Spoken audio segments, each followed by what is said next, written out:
with each other, and we have the only, we are the only country now in the world which has a communist insurgency. Now, in the South, we have a secessionist movement. Now, if we have to be able to overcome our problems, among the first thing that we should do as a people is to end this internal war. That's the first thing that we have to do. If we cannot end this, it's very difficult to see how our future will be. If Lincoln did not end the Civil War in America in 1868, if I am correct, America will still be at war up to today. So this is, to me, the first task that we have to do to be able to overcome our problems. So, any question on that? Okay, number 2, I have 3 more, so I'll finish my speech. The second one is, let us complete all the land and non-land reforms that we have to do in our country.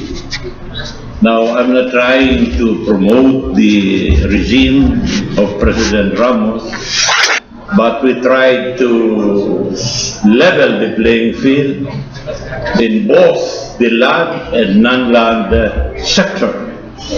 Now, I was told by experts up to today, well, I hope you do not begrudge me for saying this.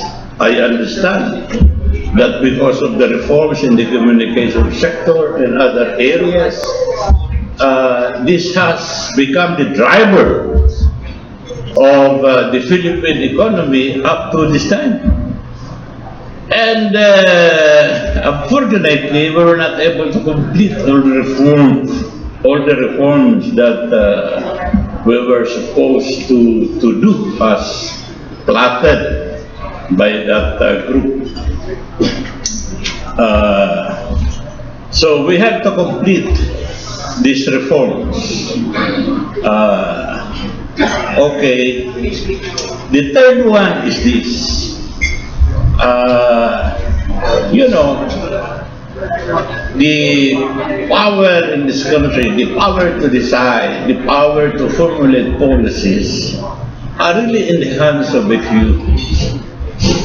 So, my third suggestion is, how do you transfer the power of policy making, of policy implementation from the hands of the few to the people? How do you do that? Now, perhaps this movement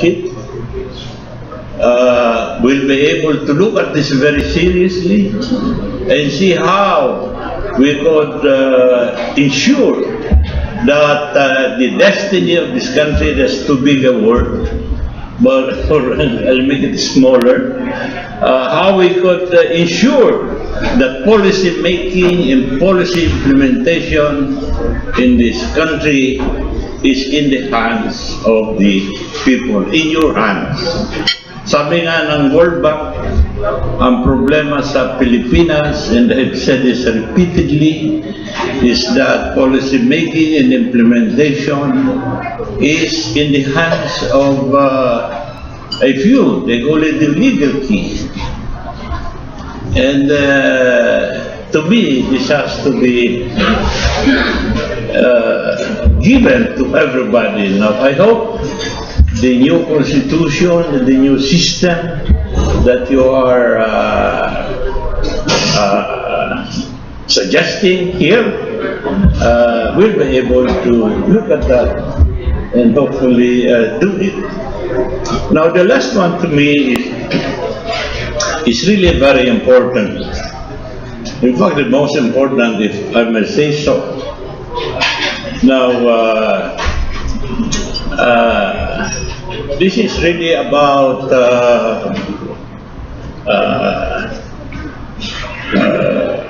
how will I put it? This is about identity.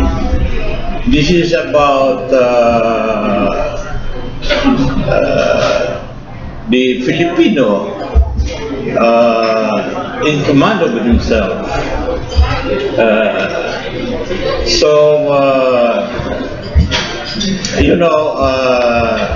President Aquino, I mean the incumbent president, earlier I think proposed the end of the so-called Wang culture. Well, for me, it really meant that we have to be in command of ourselves, and we have to be at the center of the fury that we, by our hands, build the nation that we believe is worthy of our sense of really what is good. So these are the 4 things that I would like to share with you tonight. I hope you are still awake. So, maraming salamat.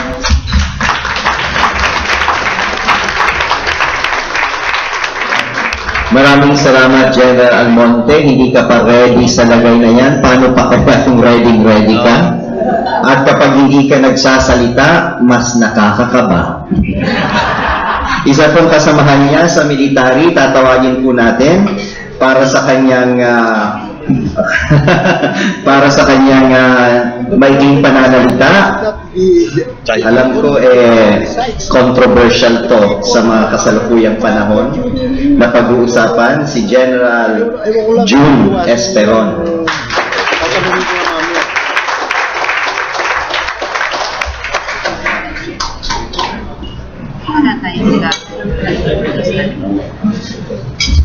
Hindi lang po yata na yung controversial. Nasanay na tayo sa controversy. But that's part of the job, I think. Magandang gabi po sa ating lahat. Magandang gabi. At maraming salamat sa pagkakataon ito. Dahil nasimulan ko na rin lang kahapon, ay lubos-lubusin ko na. Dahil minsan lang ako mag-golf sa isang linggo, kahapon nag-golf ako sa Villamor. 18 holes lang yon. Bawat butas, dinagdagan pa ng 5. 23 holes. May tumatawag sa akin. Because of a current of somebody, of a young gentleman who went to the media and blurted out something which might be the favorite subject of General Almonte. After all, General Almonte was the political strategist of what we deemed was necessary in 1986.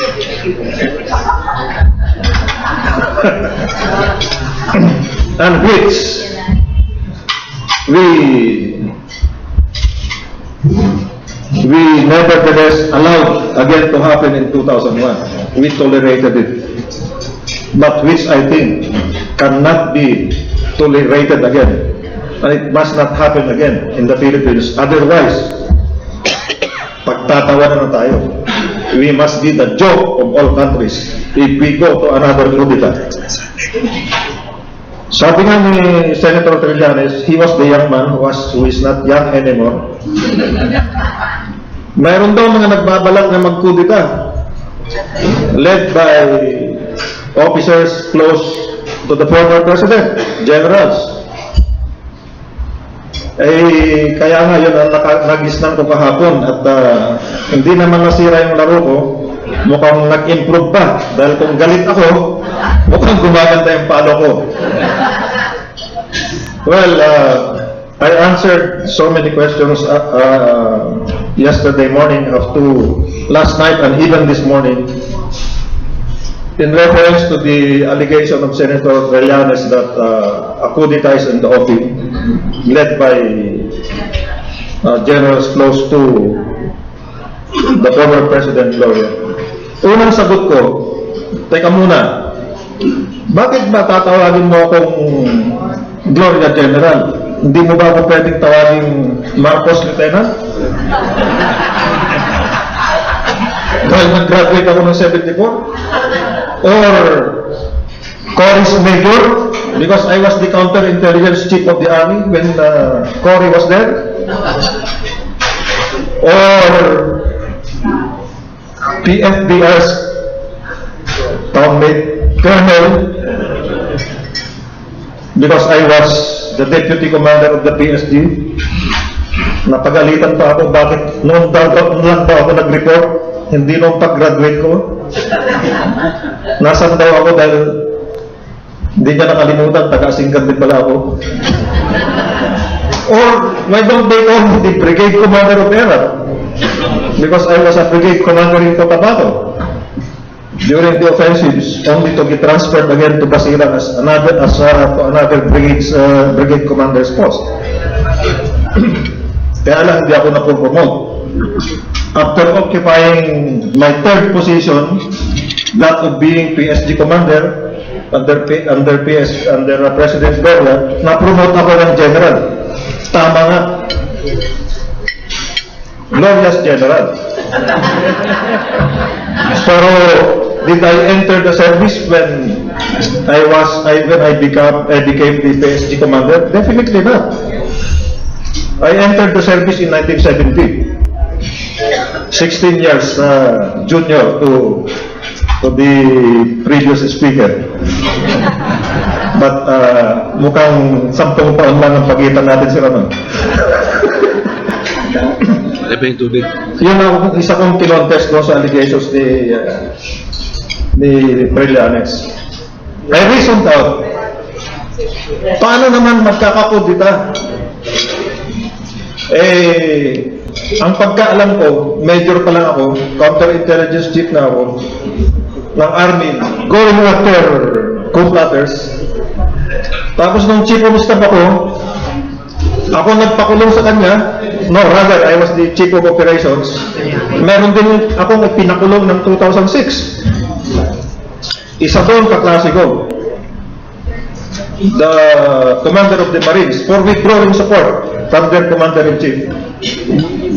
So, ugali ko ba na magkudita or simply ugali ko na to abide by the duly constituted authority or ipagtanggol ang constitution?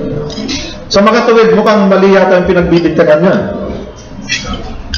Ang sinabi ko, the duty of a soldier, tulad ng sinabi ni Secretary Gonzales, Bert pala, ang duty ng sundalo, number 1 is to be the protector of the people by the 1987 Constitution. Number 2 is to protect, uphold, and defend the territorial integrity and sovereignty of the Republic. At kung kami ay sumusumpa sa aming katungkulan, at lahat din siguro kayo na sumumpa na rin sa katungkulan, sinasabi pa namin, kasihan nawa ako ng Diyos. Sa presidente naman, pag nasa luneta na siya, pag nangungukulan, nagsasabing ganun, I will uphold, defend, and preserve the Constitution. Kung matatandaan pa nyo, kung nanood kayo sa luneta. Ganun din kami mga sundalo. So,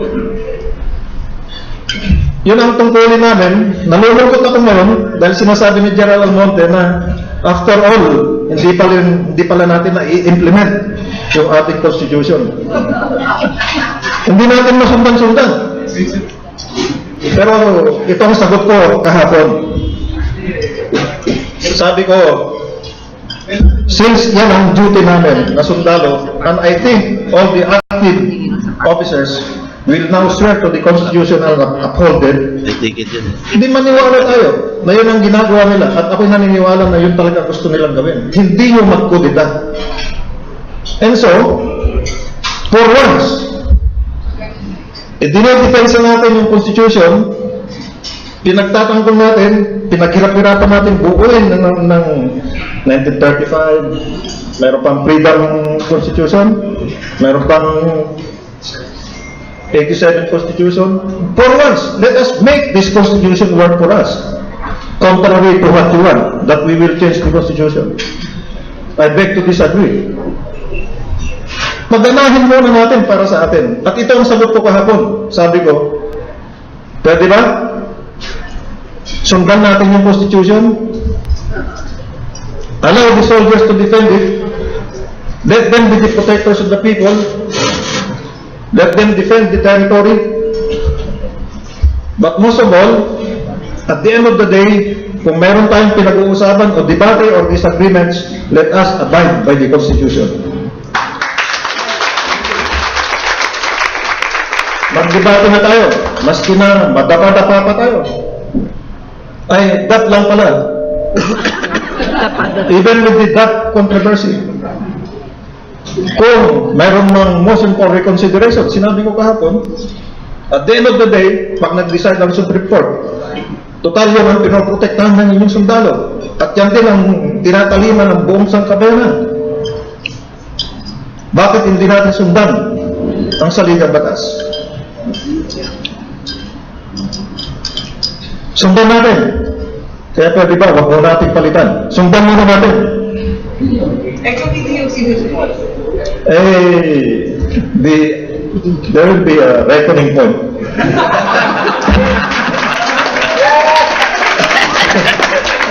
But sa ngayon, sundan muna natin yung Constitution. At the end of the day, pag nag-decide, sundan natin, pwede ba? Para hindi na tayo magkagulo. Don't ask the soldier to stage another coup. Di ba, sir? Kaya pa ba ninyo? Nandito si Edgar, kaya pa. I did not wish to drop the name of the president. I was a mere deputy presidential commander of his. But yun lang ang argument ko kahapon. Sundan natin ang Constitution para wala ng coup. And sabi ko, in closing, sabi ko, kalimutan na natin yung allegations ni Senator Trillanes because siguro in the list of provocations, he would march to the Makati Central Business District complaining of combat boots that didn't work. Even if he has not worn any combat boots in his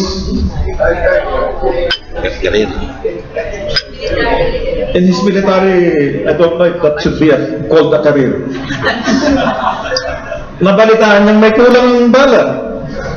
Nag-march sa Makati Business District. Again, putting down kung alam niyo naman siguro, nag-plummet ang ating economy noon. But then, too much price to pay. Mabuti sana kung ginawa niya noong 86, baka bibili pa ako sa kanya.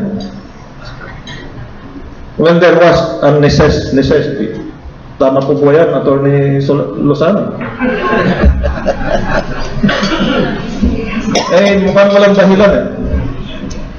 And now, mayroong controversy, even him is involved. Gusto niya yatang walain yung news. Kaya sabi ko, pwede ba ipaliwanag na lang niya yung kanyang nakuha sa DAP? Baka maniwala pa ako sa kanya.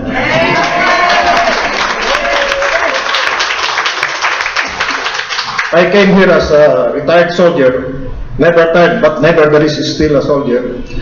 I do not speak for other retired people, but certainly I hear what they say. Marami kaming magkakapareho, pero hindi ko sinasabing pare-pareho kami. That just simply shows that concern kami sa situation, but we are not plotting anything that is sinister.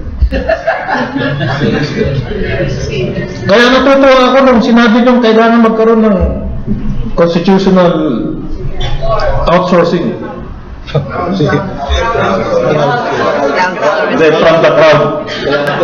Outsourcing from the crowd, not from Congress. Outsourcing from the crowd. Crowdsourcing. Dahil ako na mismo naranasan na kung bakit hindi tayo tayo umuusad. Kami po ay graduate ng 74 pero 73 nag-night and day classes na kami para lang itapon sa Mindanao. That is, I agree, sir. Maski na hindi nyo sabihin, our number one problem, we are divided by that conflict. Just imagine about 30% of our economy is sinking because of Mindanao. Ay, i-contribute natin yan, plus 3% eh. Masolve natin yung problema ng Mindanao, lagi na tayong positive 3% sa GDP. Eh, ang frustration ko po niyan, ay hindi lang magmula Tiniente hanggang company commander, battalion, brigade, kundi hanggang sa maging presidential advisor for the peace process po ako. Biro mo, natapos na namin yung agreement only to be questioned in court. Marami palang unconstitutional. Kaya natatakot po ako eh. Dahil mukhang mas maraming unconstitutional doon sa provisions ngayon. That is why, dito naman sa puntong ito, I agree that there should be amendments or even a change of constitution, if only to solve that problem, which I think also is the number one problem.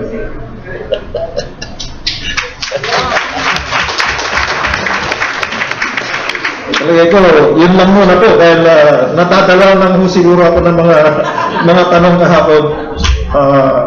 I hope we could be of, we could contribute something here.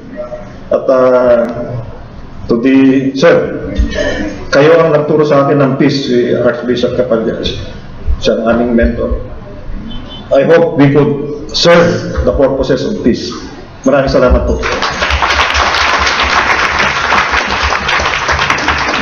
Maraming salamat, General Esperon, yung nagchichismis na may kudeta, takot sa sariling multo. At tayo po ay magkakaroon ng freewheeling discussion, bukas na po, and to do that, tawagin ko muna, no, to start the ball rolling, si Rick Penson, nandito siya. And then, yung iba, mamaya, pwede kayo mag-raise ng kamay nyo. May mga microphones din tayo. After na.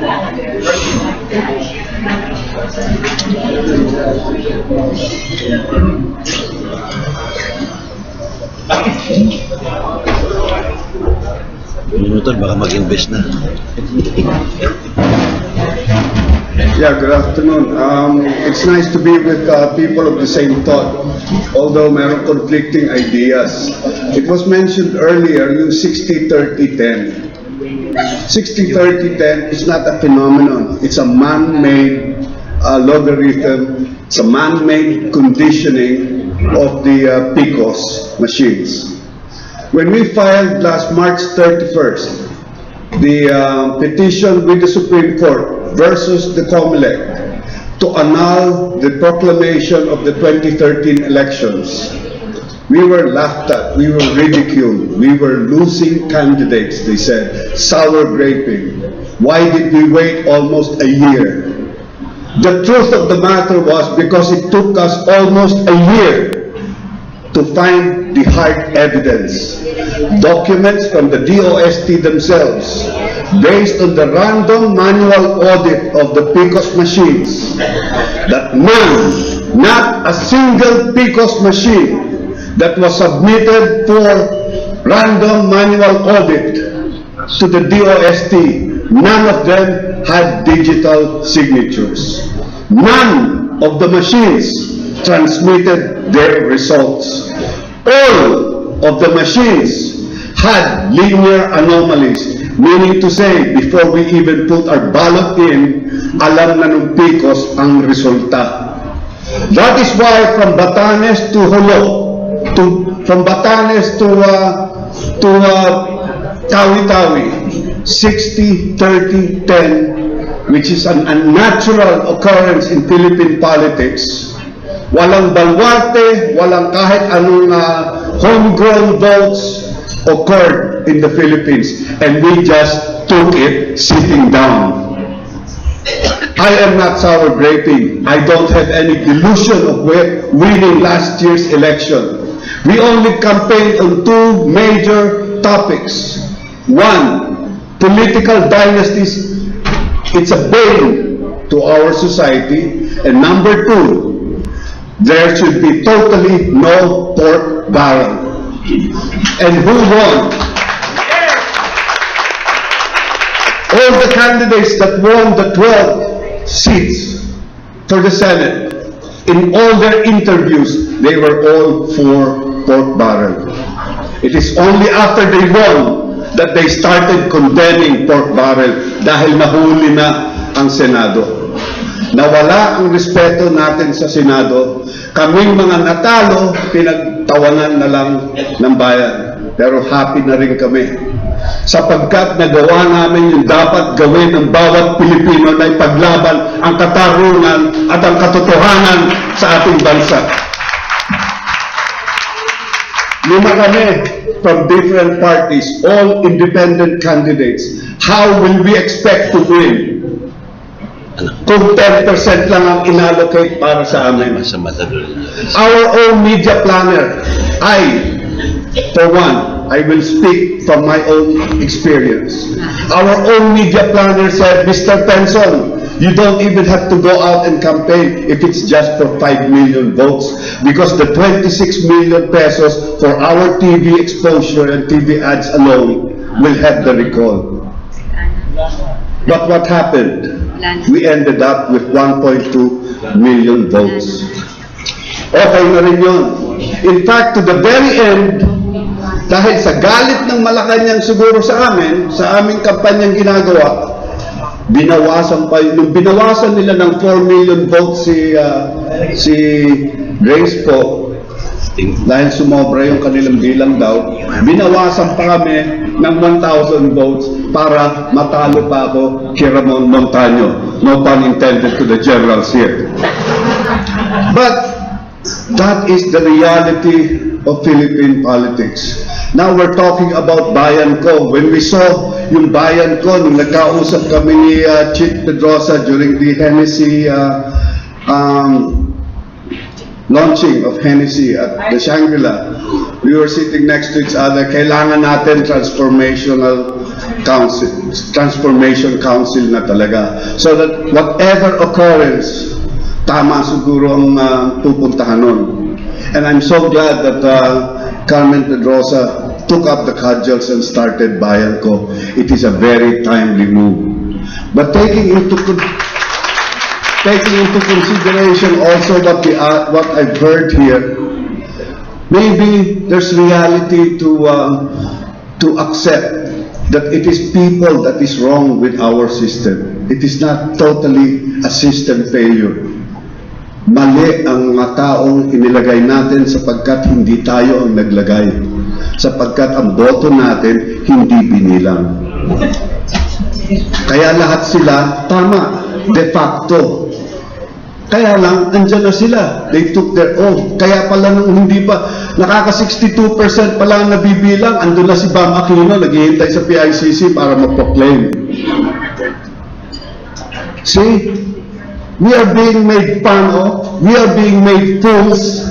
Yet, as soon as they throw the joke on us, we go back to our routine and take it as if nothing wrong happened.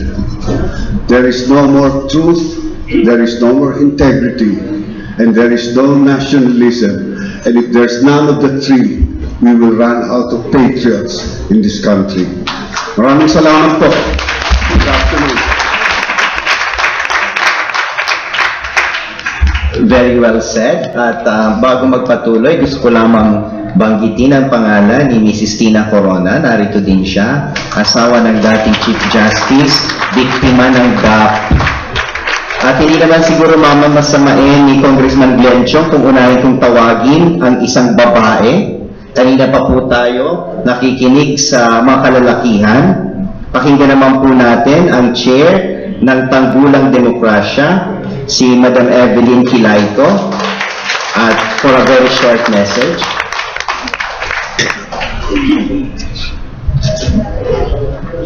Good afternoon, everyone.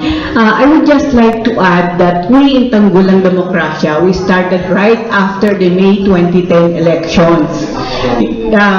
Last June 19, 2010, we already held a forum at the Manila Polo Club, and we supported the findings of the IT experts that there was fraud in the 2010 elections.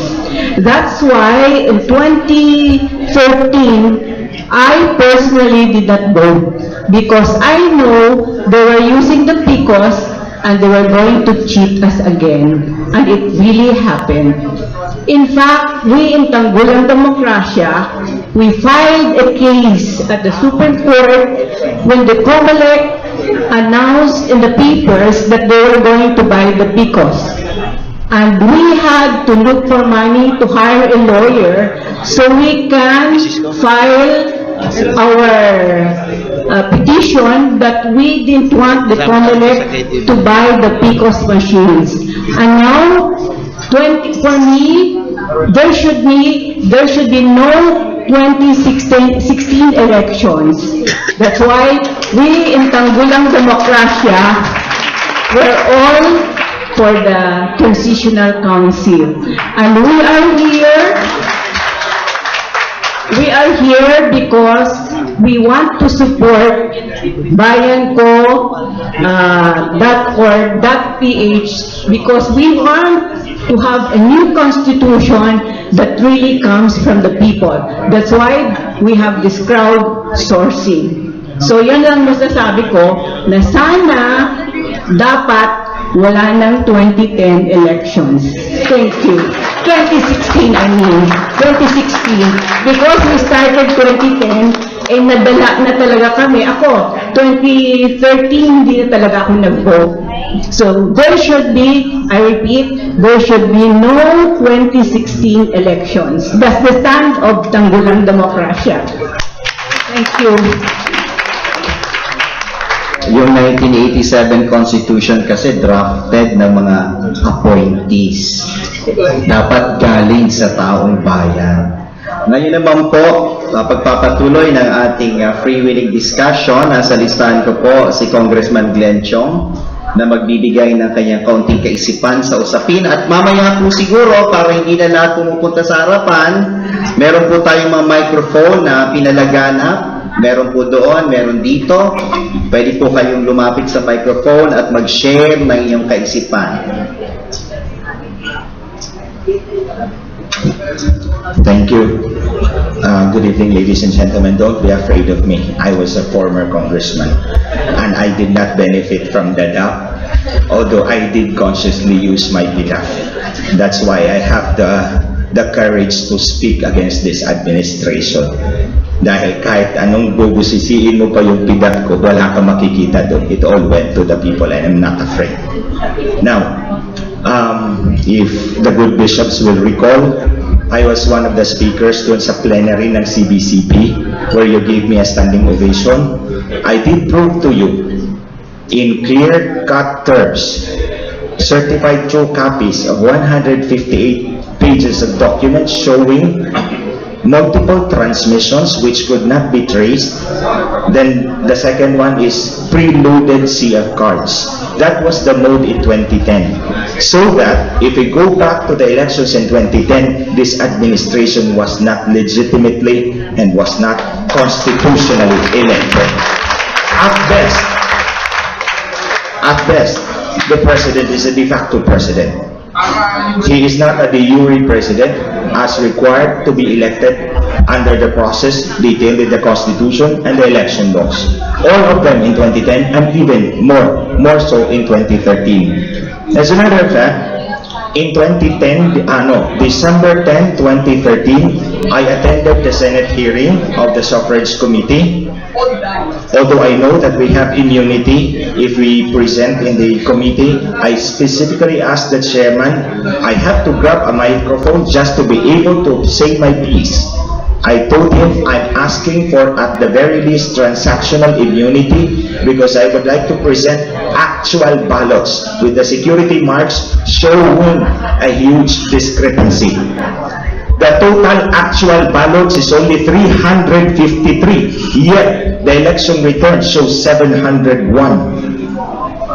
And all the candidates, especially Liberal Party, if I remember, Bam Aquino got 132 actual ballots. In the election return, he got 264 or 132 more ballots. Bali 100% ang dagdag for Bam Aquino. And I stand by my word.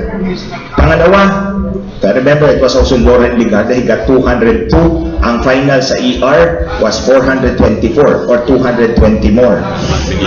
But with the exception of Tingting Cocoamco, because I can count 122 actual ballots, yet in the election return, she was credited with only 57. Binawasan siya ng 65.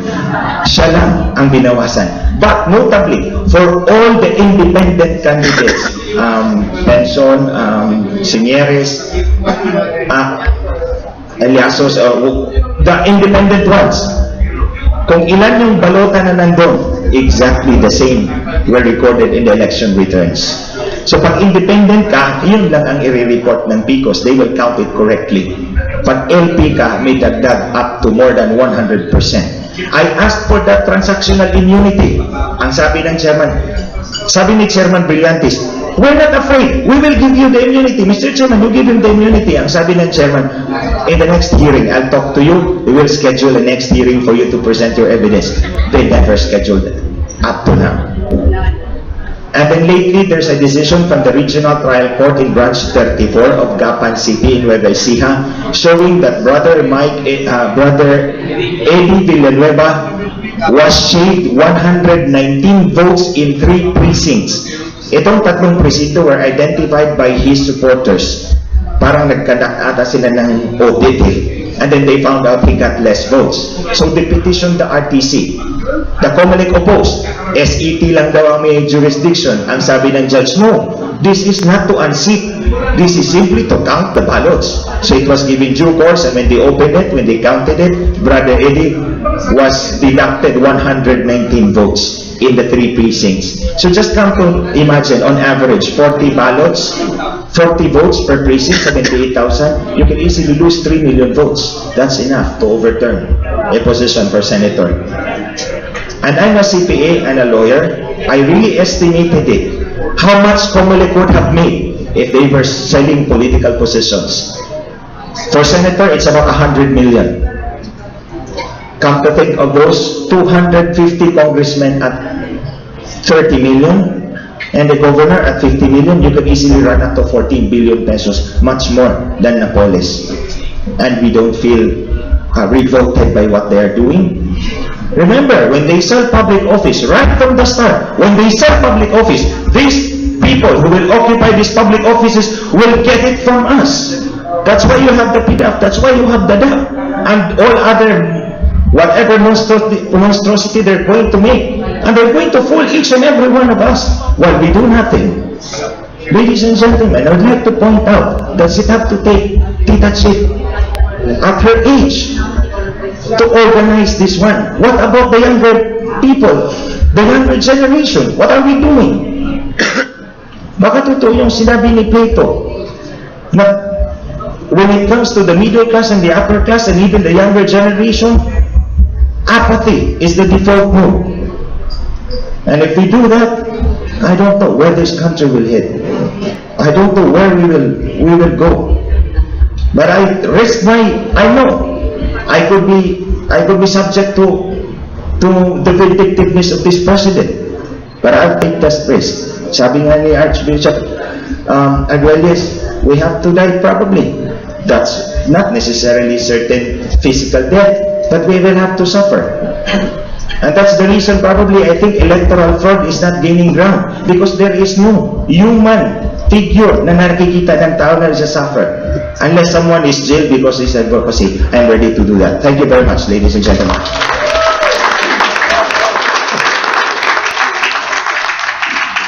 Thank you, Congressman Chong. Sa eye-opener na nasabi mo, Meron pa po ba tayong gustong mag-react na sa listahan ko after kay Attorney Rod Cornejo? Susunod si Attorney Oliver Lozano.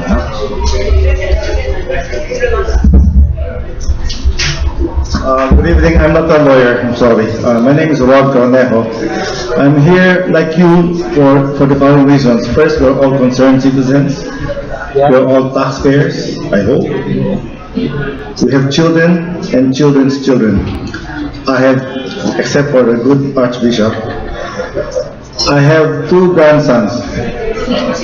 Two good-looking grandsons, and a beautiful grandniece who is now in the detention center at CIDG. My point is this: we are talking about the future at stake. I just have two simple messages tonight, and I want to share this with you. First, to Chief, I congratulate you for initiating this, but you need a battle plan to get it started. You need a battle plan, and I was thinking that's why you invited Secretary Gonzalez, General Escaron, and General Almonte, because you need a battle plan. And second and last message I want to share with you is, being with media for 20 years and even up to now, having worked for GMA Network, you need the media. Very, very important, the media. The media can be an ally or it can be your adversary. And if you want to get the people to support what you're doing, you have to educate the people through the media. And you need the help of media run by men of integrity. Yun lang. Maraming salamat po.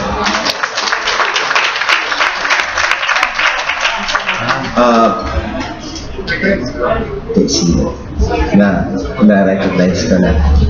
Akala ko naka-peach ka ngayon, attorney. Naka-red. And then,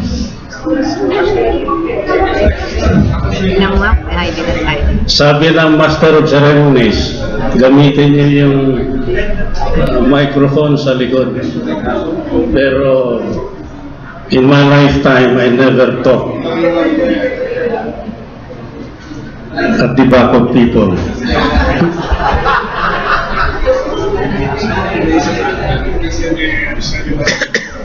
Ang main agenda na nasagap ko ay charter change.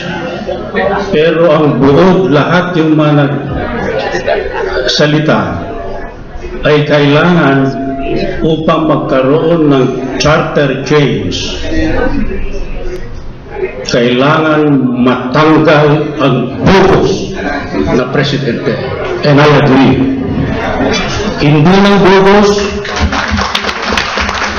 ngunit diktador, sapagkat sa kanya walang constitution, walang Supreme Court, ang Kongreso kontrolado po. Hindi lang diktador, kundi walang puso, sapagkat araw-araw nakikita mo ang mga dukha, nakikipag-agawan para sa labing pagkain sa mga basurahan, pagkain panis. Mas dalawang mga Yolanda victims, marami na pong tumalon sa San Juanico Bridge. Sa Zamboanga Rehabilitation Center, bagamat bawal sa kultura ng Muslim, meron na pong prostitution mismo doon sa Rehabilitation Center. Araw-araw tumataas ang presyo ng mga bilihin. Presyo ng Meralco, tubig, killings dito, killings doon. Ngayon, meron na namang violence sa Mindanao because of the unconstitutional framework agreement, which, by the way, you have not been informed. The constitutionality of the framework agreement is under question in the Supreme Court. And the petition was filed by your humble Luzon. Question: paano matanggal si Pinoy? At kailan dapat? Sa akin po,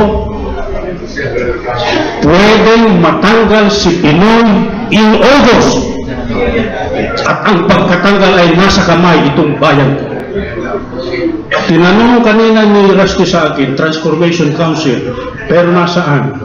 Ito na po sa aking palagay, grupong ito, ang Transformation Council, na pwedeng magpatanggal sa bugos, inept, corrupt, and vindictive leadership. Sa paanong paraan? Under Article 3, Section 4 of the Constitution, the people has the right to peaceably assemble for redress of grievances. So we have a civilian component already. In fact, meron ng built-in civilian component. Meron na po tayong Million March, meron na tayong People's Search, ngayon meron tayong Bayan Ko. At natural, yung mga nabiktima ni Pinoy, halimbawa yung mga 3 senador na nakulong at yung mga ipakukulong pa, mag-join forces lamang. Total, people naman mobilization Sa isang saglit, magkaroon tayo ng millions sa kalsada. And when that happens, by force of habit, but a constitutional habit as protector of the people, kung nasaan ang tao, nandun ang militar. Totoo. Na walang kudeta. And I'm also against kudeta, but under the Constitution, which our friend General Abaya advocated that we should observe. Yes, we will observe because under the Constitution, the armed forces of the Philippines is the protector of the people. The military, therefore, can follow the Constitution by protecting the people against a bogus leader who is ruthless, inept, and corrupt. So, itong August po, palagay ko, magkaroon ng mabilis ang mobilization ng millions ng tao na mag-assembly, magsimula dito sa premises ng Club Filipino. At kung nandun, hindi po kailangan ng kudeta. There will be a very swift, peaceful, and constitutional action of the military pursuant to its power as protector of the people. And this is by simply remaining in camps without carrying firearms. Ano po ito? The military leadership, because they also suffer from the neglect of government. Ngayon po, yung mga pension, halos wala nang mautang ang mga sundalo. Yung mga housing nila, tinanggal na. Mga service vehicles, tinanggal na. Naghihirap ang sundalo natin, kaya merong dahilan ang mga sundalo na wakasan ang paghihirap sa ilalim ng salot ng bayan. Walang iba po kundi si Pinoy. Sasabihin lang ng military leadership, we no longer support a vindictive, inept, and corrupt leadership. Tapos na po, bababa na si Pinoy. Sapagkat ang US naman, by the way, there are 3 elements to oust a president under this process. There must be a civilian component. We have it under the leadership of Bayan Ko. Military component, even the announcement of General Abaya implies, I am against kudeta, yes, but he never said we are against peaceful withdrawal of support pursuant to the protector of the people clause of the Constitution. Salamat po. Talagang very passionate ang kauna-unahang nag-file ng impeachment complaint laban sa vindictive, ruthless, bogus president. At babasahin ko po yung mga magsasalita. Siguro, limita na lang po natin ang tig 5 minuto. No? Unahin po natin si Mr. Rolando Quintero, si Mr. Rolando Quintos, si Chairman Dante Jimenez, at saka si Mr. Kit Lagare ng Philippine Trial by Jury Movement. Okay. Yung pasunod-sunod po, at saka si Mr. Butch Valdez, papugian na lamang ho, according to the order na nabanggit ko.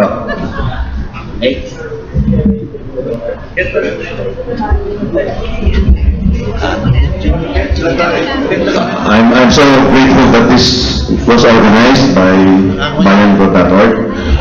Napaka-importante po ang gagawin natin kailangan sapagkat kailangan talaga na magbago ang ating bansa. 50 million of our people are suffering. While we spend more than now about 3 trillion in our budget, 1.5 million employees in government. That's a terrible misuse of resources. So the only question that's important is how can we organize, how can we get together so that we can really do something. And my suggestion is, if you have a platform, please write it down. And we should all join our ideas together. I have written a little book called Help Build a New Nation, the New Philippines. And I just want to say very briefly what that means. Number one, we need a new education. New education, because our educational system, grade school, high school, college, the moment you take all of that, you become a classroom teacher. I told my children, I told my 2 sons, pag marunong ka na ng reading, writing, arithmetic, umalis ka na sa eskwelahan. Magnegosyo tayo. And so we made National Bookstore our campus. They decided to follow what I call limang hakbang, and they are now millionaires, although they have no high school diploma. So limang hakbang lang po ang kailangan nating ituro sa ating mga mahihirap. Number 1, sino ka ba talaga? Ang sagot, maliwanag, hindi ako anak ng lupa, hindi ako anak ng pawis, hindi ako anak ng weteng, sino ako? Ako ay anak ng Diyos. At lahat tayo ay anak ng Diyos. Hindi po religion ang pinag-uusapan, sapagkat ang pinag-uusapan natin, by original act of creation, we are created in the image of God. And so we are God's children. So kung tayo ay anak ng Diyos, pangalawa, hakbang, kailangan magaling tayong makinig sa inspirasyon ng Panginoon mula sa pagising sa umaga. Panginoon, ano pong gagawin natin sa araw na ito? Saan po ako pupunta? Ano po sasabihin ko? At ano pong gagawin ko? Tapos pagdating ng gabi, salamat po sa dumaan na araw. Salamat po sa lahat ng tamang nangyari. Pero kahit may mga palpak, basta marami naman tayong natutunan, salamat po. At gamitin po ninyo ang 8 oras ng pang-aking pagturo para sa kinabukasan na rin ganado at inspirado. Pangatlong hakbang, alamin mo ang talino, ang galing, ang abilidad na binigay ng Diyos sa iyo. Alamin mo yun sapagkat makakagawa ka ng pang-apat na hakbang. Gamitin mo, create your unique service or product that will help the people. And ikalimang hakbang, alamin mo ang pagbenta sa maayos na paraan para masaya yung bayan, masaya yung sana. 5 hakbang lang po ang kailangan natin ituro sa lahat ng mga mahirap. So, ang hinihiling ko po kung sino sa inyo ang merong, we have a government television, we have government radio. I would love to give a daily free instruction to our people. Sabihin ko, mga magulang, masaya po tayo sapagkat meron tayong pagkakataon. Kahit wala po kayong sapat na pera o panahon upang ipadala ang inyong mga anak sa grade school, high school, college, makinig lang kayo dito sa programa natin araw-araw at ipapamahagi natin lahat ng kaalaman, lahat ng informasyon na kailangan para lahat ng inyong mga anak ay maging productive.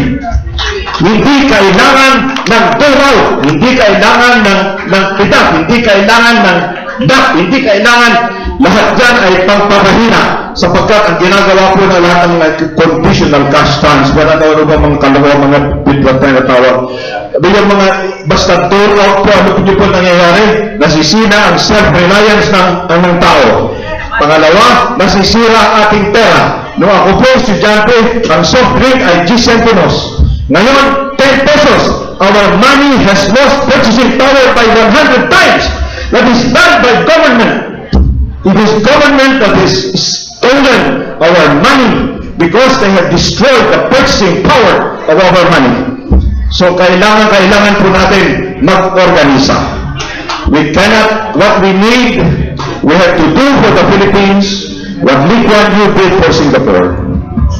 Lee Kuan Yew had a core group of 300, totally dedicated, totally committed, and they followed a platform. And therefore, today, Singapore is among the first world countries of the world. Kailangan natin, ang palagay ko para sa Pilipinas, we need 1,000 totally dedicated, committed core group members. And what we need to do is we will have to practice everywhere. First of all, number one, be the change that you want to see in our nation. The change must begin with self-transformation. Pangalawa, gawin po ito natin to sa ating bahay, sa ating tahanan. The parent must become the real teacher of the children. Huwag natin, do not abdicate the teaching to schools or to any other institution. The parent must be the main teacher of the children.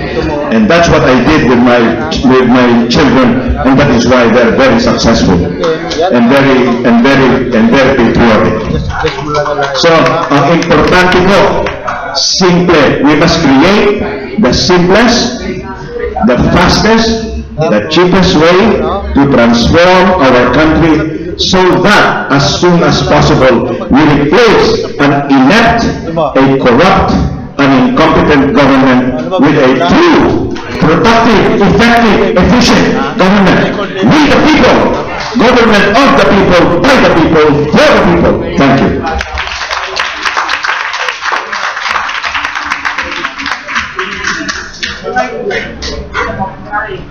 Yeah, this will be 5 minutes now.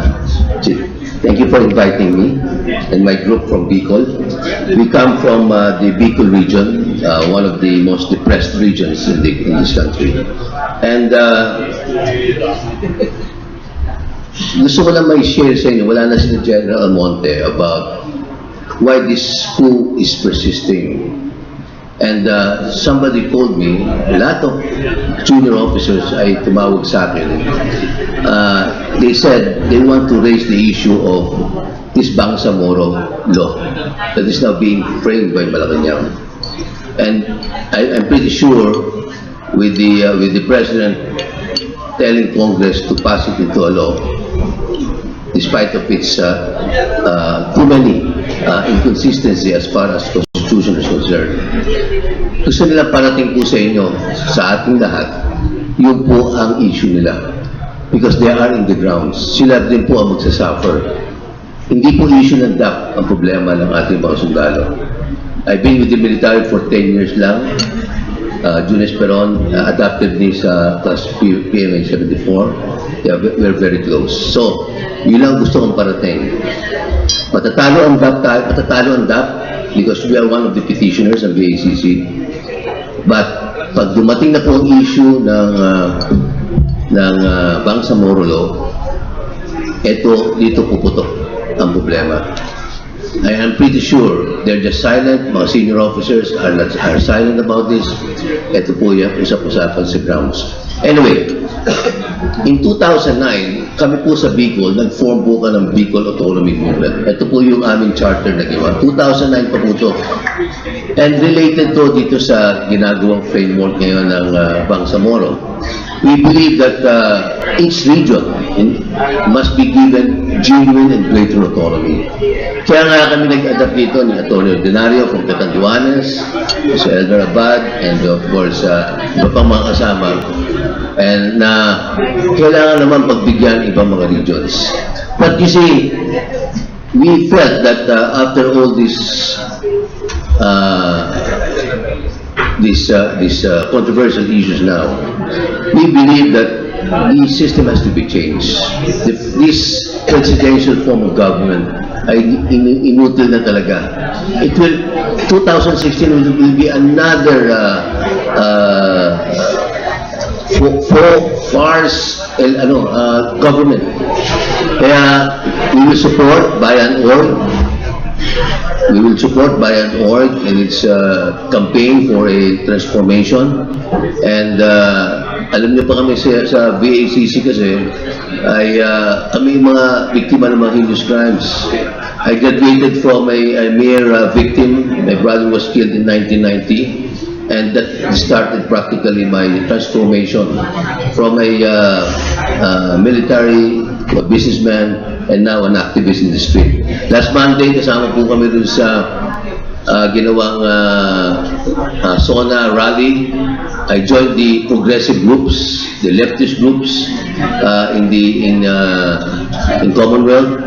At ngayon naman, I joined you, Chit, and the group of Bayan Org. So, with my exposure, our exposure, we really believe na dapat tulungan natin na baguhin na natin ang sistema ng gobyerno.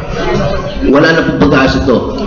And I'm so much excited to see yung mga Marcos time guys, you know, like Atty. Lozano. Naging close kami ni Atty. Lozano. His son was killed by carnappers.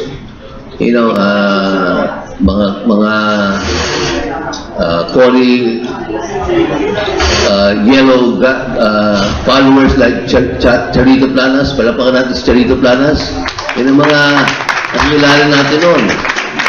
And then of course, nandiyan na si Fidel Ramos, sila General Almonte yan, Chita Pedrosa, si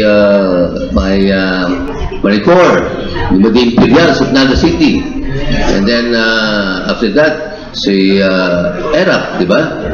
Ewan ko sinong Erap pa dito, supporter noon. And then Gloria, of course, and si General, pero si Secretary Gonzales, Secretary ni... So, in other words, this is a mix or group. And I'm so happy. We're so happy to be associated with you guys. So, Chief, carry on. Kami po susuporta.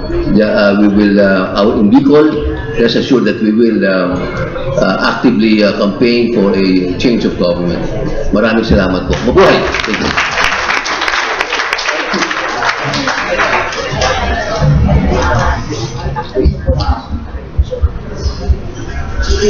you.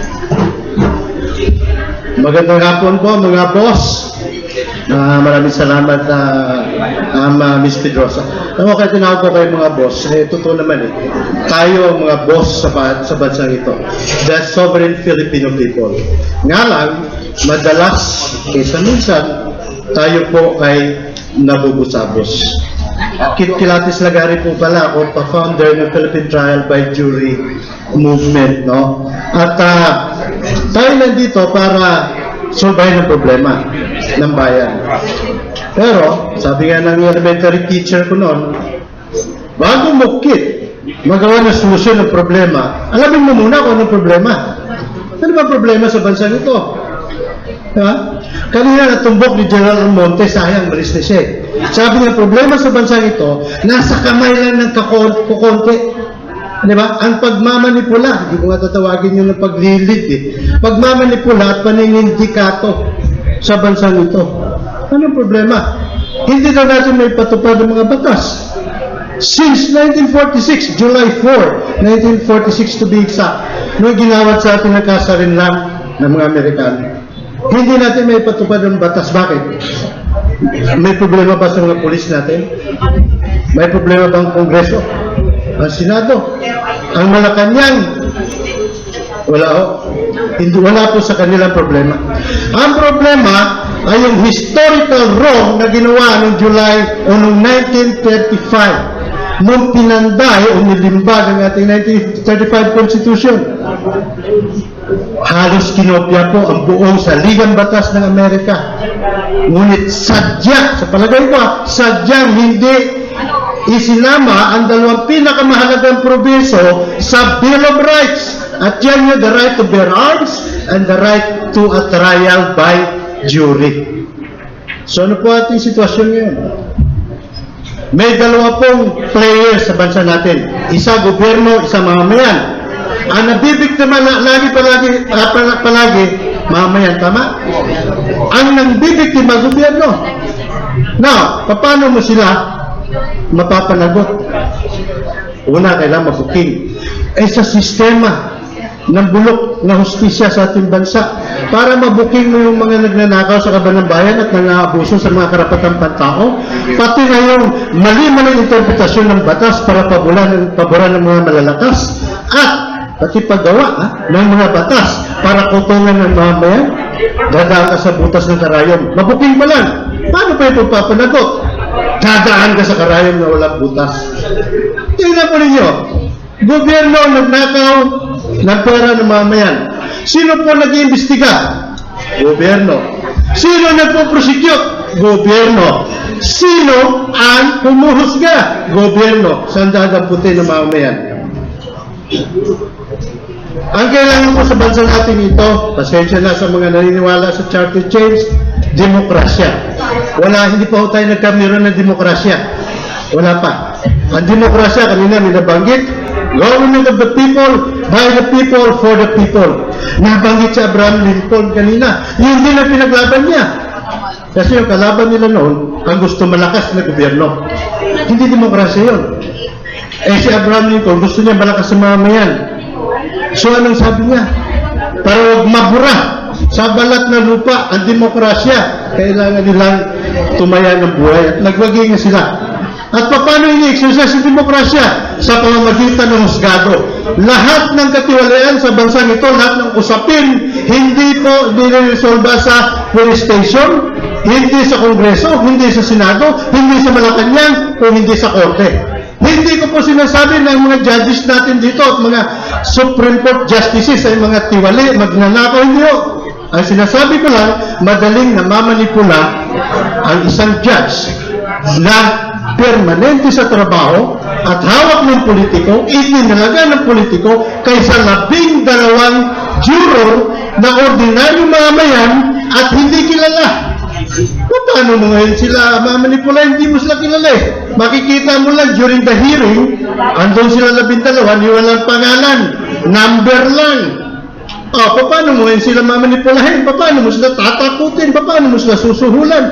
Paano mo bagbabantaan ang kanilang mga pamilya? Ano magagawa yun? Pagkatapos, ang hearing pa, paglilitis, araw-araw, 8 oras. So wala pa isang linggo, isang buwan, tapos ang kaso. Yung iba nga, hindi na lumalaban eh.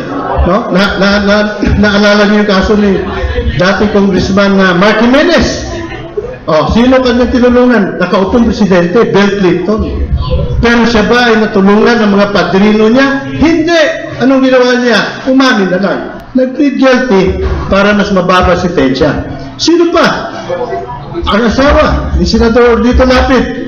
Nahuli sa Amerika, nagdala ng dollar, hindi diniklara. Anong nangyari? Umamin din. Kasi hindi na malulusutan ang trial by jury. Maraming salamat nga pala kay Atty. Villegas. Dahil magmumuha na kami sa CCW at Philippine Trial by Jury Movement. At sana, don't take my word for it. Paki-research nyo po kung ano ang kapakinabangan ng pagpairal ng sistema jury sa bansa para sa buong mamayan. Doon magiging totoo ang pagiging boss nating mga Pilipino at kailanman din na tayo mabubusabos. Ang nakikita lang natin, ang mga paglabag dito sa Maynila. Pumunta ko tayo sa probinsya. Ang nakikita lang natin yung DAC, yung PIDAC. Paano yung IRA? Ang laki niyan. 40 to 40 to 60% na bubulsayan ng mga local government officials. Kung yan ay nagagastos ng tama, nasisilop ng tama, wala po kailangang mamatay na OFW. In fact, hindi magiging uso ang OFW dahil napakayaman ng ating bansa. Mga boss, magandang gabi sa inyo lahat.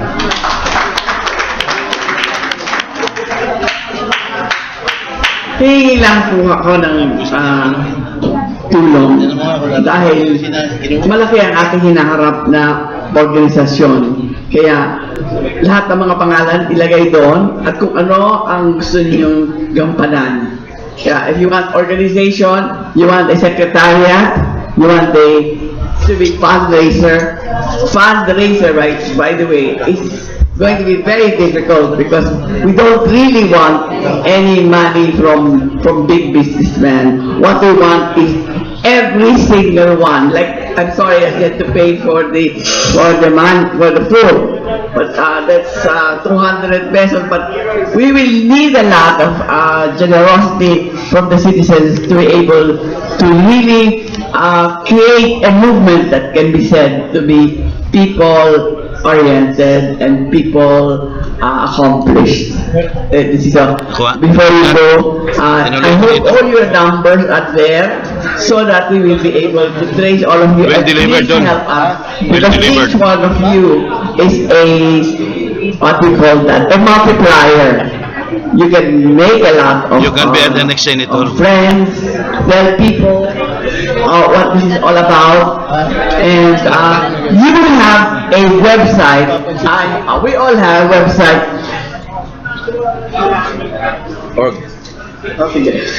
We are not saying this.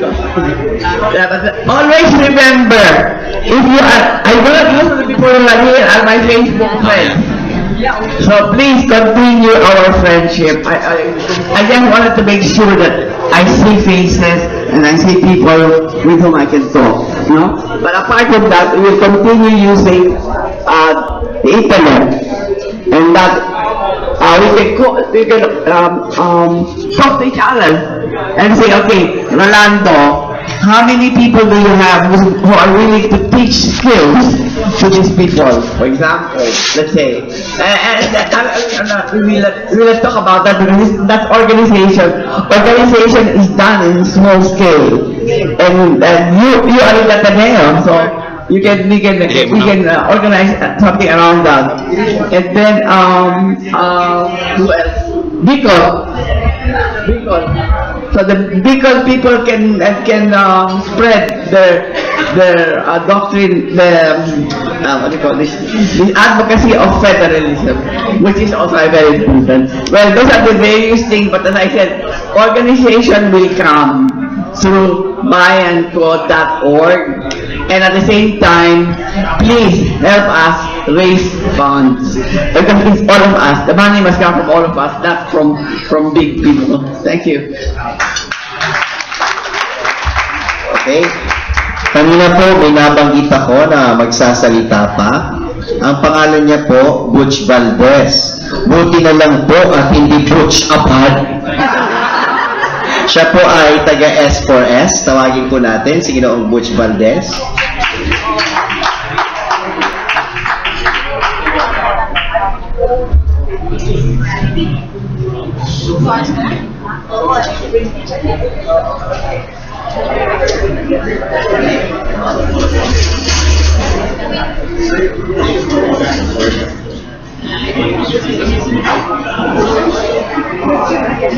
Magandang gabi po.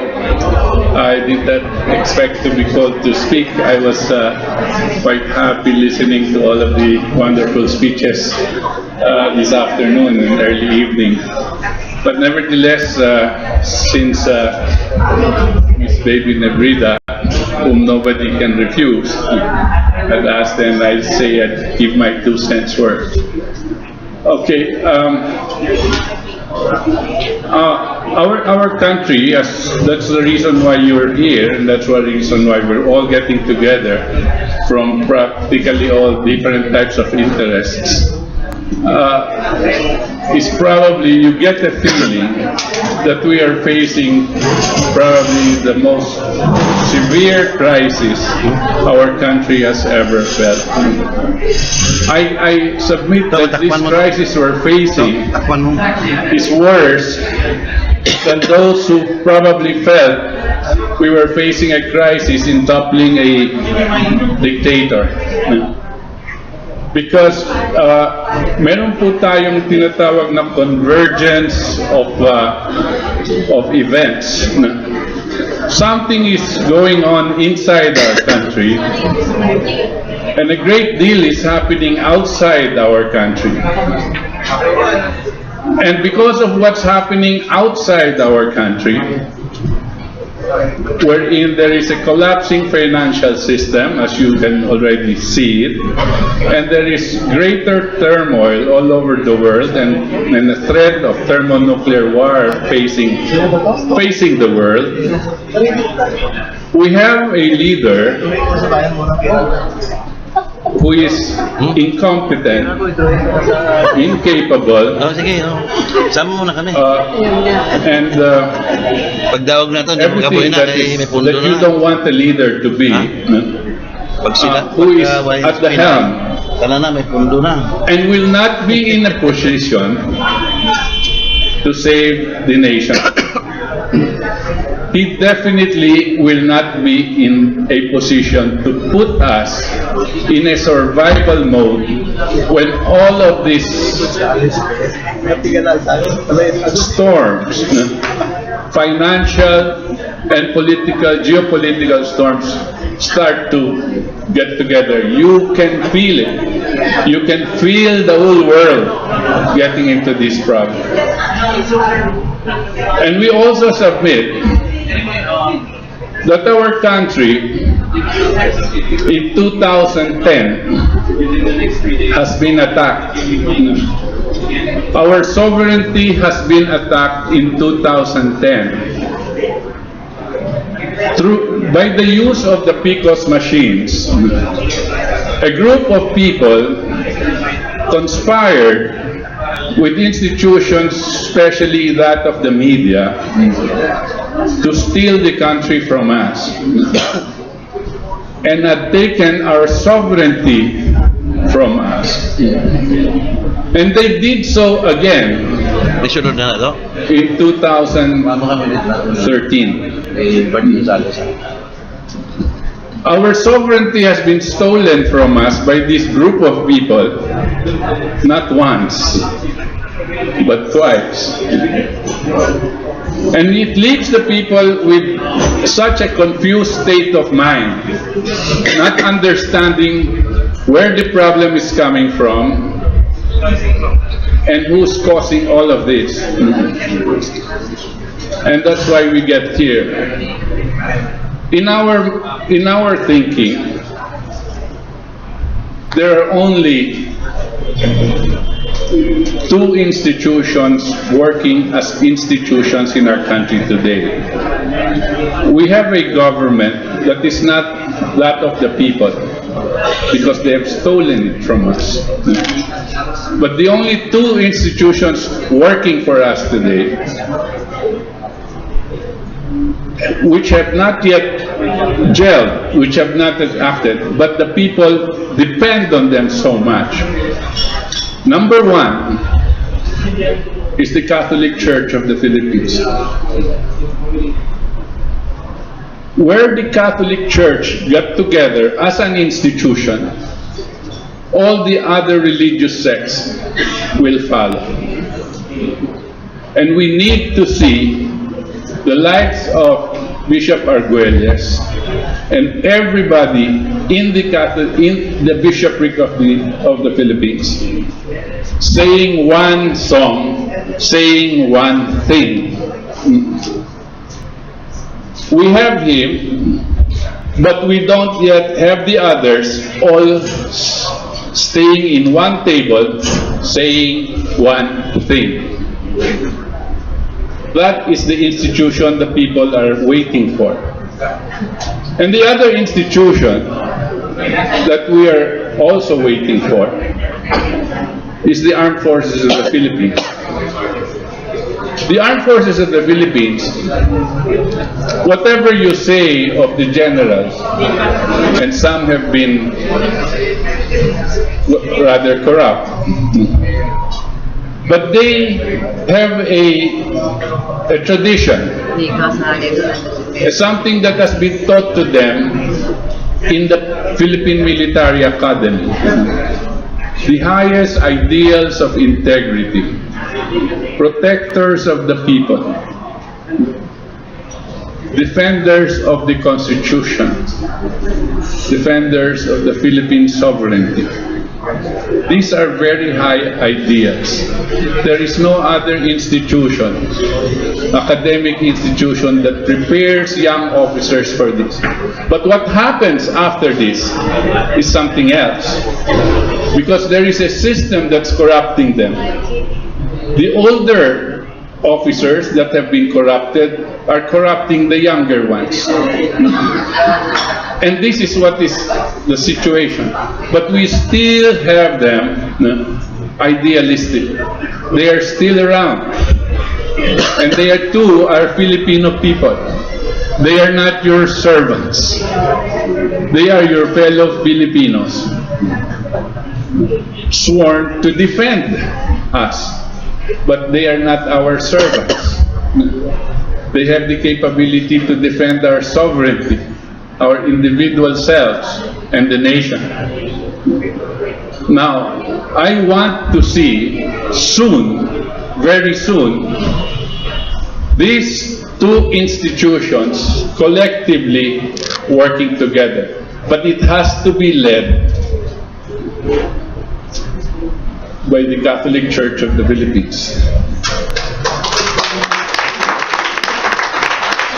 And wherever the Catholic Church goes, I can assure you, the armed forces of the Philippines will go as well. And then will be the time that the nation will be saved. Thank you very much. Thank you very much to the good Butch. Unlike the other one that I know. And tama yung sinabi niya, the Catholic Church must lead, and I say amen to that. But of course, it's not only the Catholic Church who is part of this team, of this struggle for change and transformation. Kasama din natin isang pastor ng United Church of Manila, walang iba po kundi si Reverend Art Corpus. Pakinggan po natin siya. Magandang gabi po sa inyo lahat. Noong July 14, dumalaw po kami kay Napoles. Kasama po namin ang Archbishop Arguelles, Archbishop de la Cruz at Bishop Gregorio. At nagpapasalamat po sila dahil hindi lamang po Roman Catholic bishops ang dumalaw, may kasama po kaming isang bishop ng PCEC in the person of Bishop F. Tindero at saka ako. After our visit, tumakbo kami dito, nagkaroon ng press conference at doon sa press conference na yun ay natanong yung National Transition Government. Itinama po ni Archbishop Arguelles ng National Transformation Council at buong giting niyang sinabing kasama ako sa National Transformation Council na ito.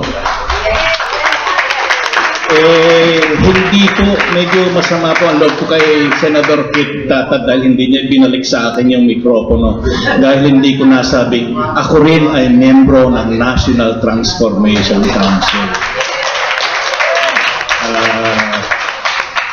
Ayun po, mabutin lang nag-alisan ng iba, hindi na ho nila nalaman na ako'y umamin na miyembro ng National Transformation Council. Pumirma po ako. Yung pong mga miyembro nito ay may pinipirmahan na pwede mong ideklara yung iyong sarili pero hindi mo pwedeng ideklara yung iba. So, malalaman ho namin yon kung kayo'y pumirma na kapag dinideklara nyo na inyong sarili bilang miyembro ng National Transformation Council. Bilang pastor po ng United Church of Manila, ito po ay bahagi ng United Church of Christ in the Philippines. Kung hindi niyo po nalalaman, ang United Church of Christ in the Philippines ay 5 malalaking denominasyon ng mga protestante na dumating dito sa Pilipinas.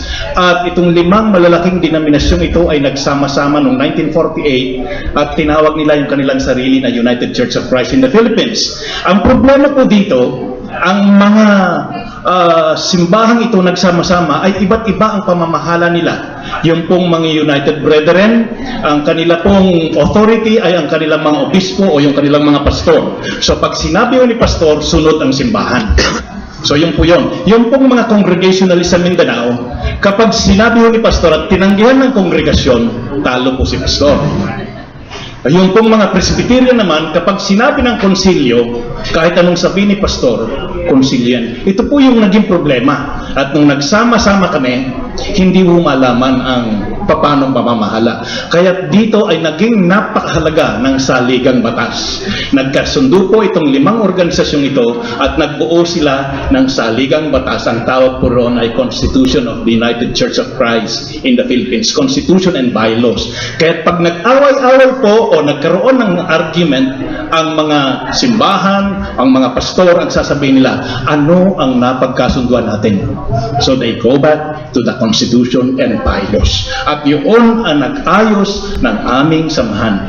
Kaya maliban sa banal na kasulatan, ang dala po ng mga UCCP ay ang Biblia at ang konstitusyon ng aming iglesia. Kaya para po sa mga tiga United Church of Christ in the Philippines, napakahalaga ng konstitusyon. At yun po yung ating pinag-uusapan ngayon. Kapag ang Constitution ay ginawa mo na lamang pong isang scrap of paper, ay may problema kayo kay kapatid na Bel Unanan. So basahin niyo po yung kanyang tugon tungkol sa Constitution. So anong ibig kong sabihin dito? Dapat po ay magkaisa tayo na ang konstitusyon ay ating itaas at itanghal na parang Biblia ng ating bansa. At kung magkasundo rin tayo, kami po ay nagkasundong baguhin ang aming konstitusyon. At ito ay binago namin. At nag-usap-usap ang mga miyembro mula po sa mga iglesia lokal. Alam po yan ni Kuya Milo sapagkat siya po ay UCCP.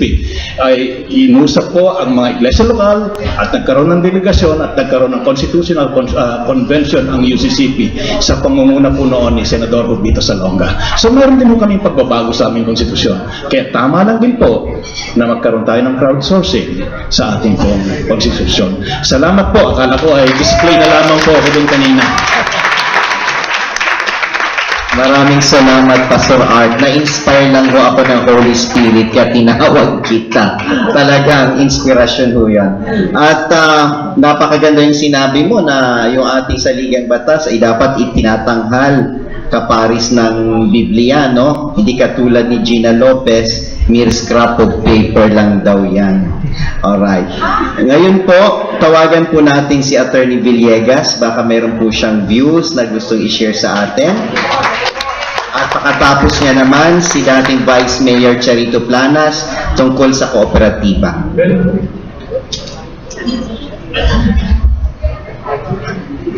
Yung pong Citizens Crime Watch na pinamumunuan ko, yun po ang pinakamalaking anti-crime organization in the Philippines, yung CCW. Bilang isang apo ng bayani, kasi ako po ay apo ni General Miguel Malbar, kaya ang pangalan ko po ay Atty. Jose Malbar Villegas. Noong nagkameron ng 1 million march sa Luneta, ang sabi ko, pag hindi ihinabla ni Laila, Secretary of Justice, itong mga tampalasang ito ng mga senador at congressman, kaming dalawa ng aking Secretary General, si Carlo Batalla, ang magdidemanda sa kanila.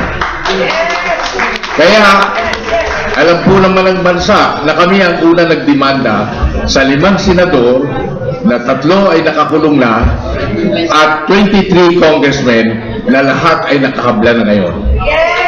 At isusunod pa namin ang 2, 3, 4, up to 5, 3 na batches sapagkat noong inayag ni Napoles yung mga iba pang dagdag ng mga senador, ang sabi ni Napoles doon sa kanyang undersecretary, huwag mong ipakita yung listahan yan sa affidavit ni Napoles, gawa ng uunahan na naman tayo ni Malbar. Hindi natin malilinis ang listahan. Kaya huwag po sa mag-alala kasi yung aking pong kasama, si Sandra Cam, na inaalagaan din ng mga arsobispo, siya na ang naghayag kung sino yung mga senador na yon at mga congressman. At because of that, kami po ng Citizens Crime Watch at ng Volunteer Against Crime and Corruption, in about 2 weeks, ihahabla po namin ang 20 senators at 188 congressmen ng bribery and corruption sapagkat ginamit po nila ang DAP na suhulan ang senador at mga congressmen upang ma-impeach si Chief Justice Corona. Natural, si Butsabat ang magiging principal accused. At saka na namin haharapin si Pinoy, pero sa ngayon pa man, isa ho ako sa nakapirma sa impeachment at kami po ang nanguna na mag-file ng petition sa Supreme Court sa PDAP. Kami rin po ang nanguna na nag-file ng petition sa DAP. Awa po ng Diyos, nanalo yung dalawang kaso niyan na deklara na unconstitutional ang ating tinatawag na PDAP at DAP. Alam po ninyo, alam po naman ni Archbishop Arguelles na yung pong lolo ko, pagkatapos niya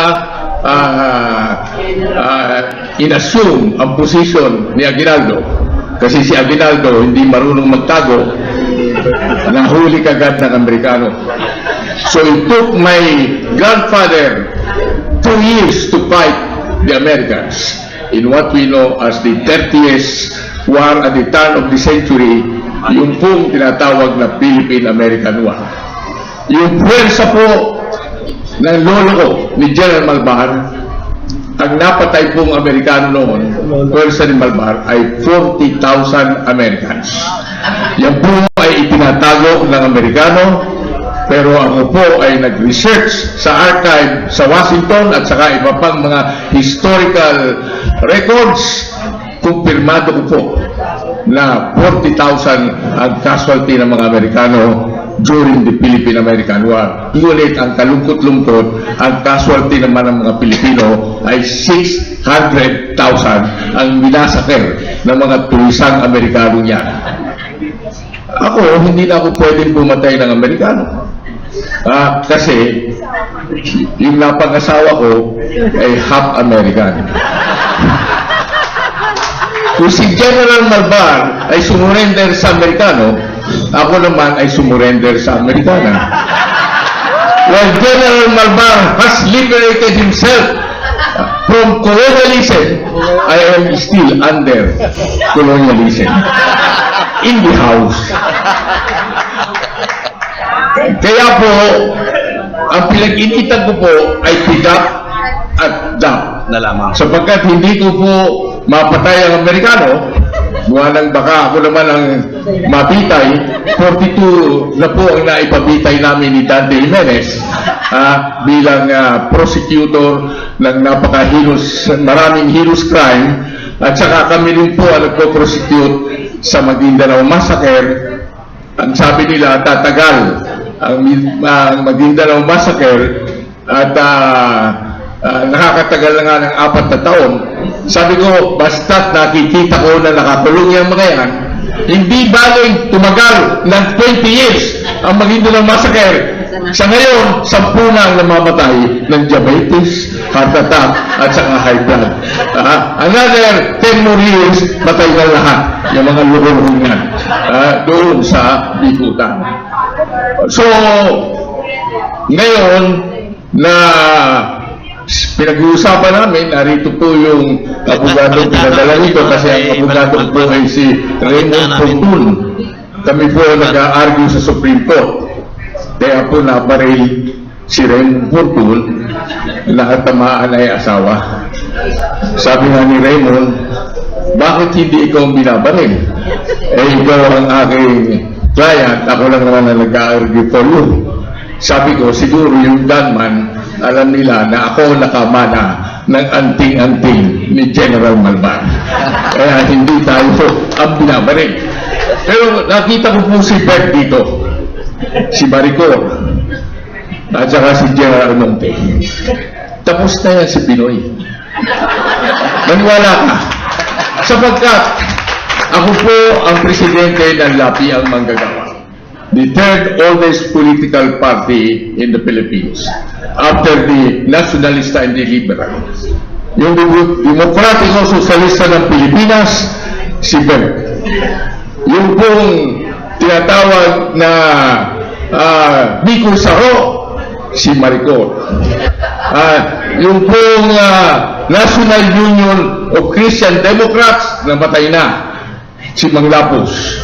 At saka yung Laban ng Bayan, namatay na rin, si Nino Aquino. Kami po ang bumuo nung kapanahonan ni Ramos ng lakas and yung CDU-MDP. Walang lakas kung wala si Bert, kung wala si Malbar, kung wala si Imperial, at wala si Maglapos, at wala si Mutilan. Yan po ang nagluklok kay Ramos sa pagka-presidente ng Pilipinas. Ako po ay natalo sa pagkasenador noong mga kapanahon na yun, sapagkat ako po ang taga-bomba ni Ramos. Pagka gusto niyang upakan ang isang kalaban niya sa pagka-presidente, Aria Mata. Katulad nung pagka-mental case nung isang senadora, ako po ang naghayag noon. Binasa ko po yung mental case asylum report sa California. Yung pong si Danday, ako po ang nag-apply sa Coco Levy Fund. Lahat ng mga kalaban ni Ramos, ako po ang nag-apply.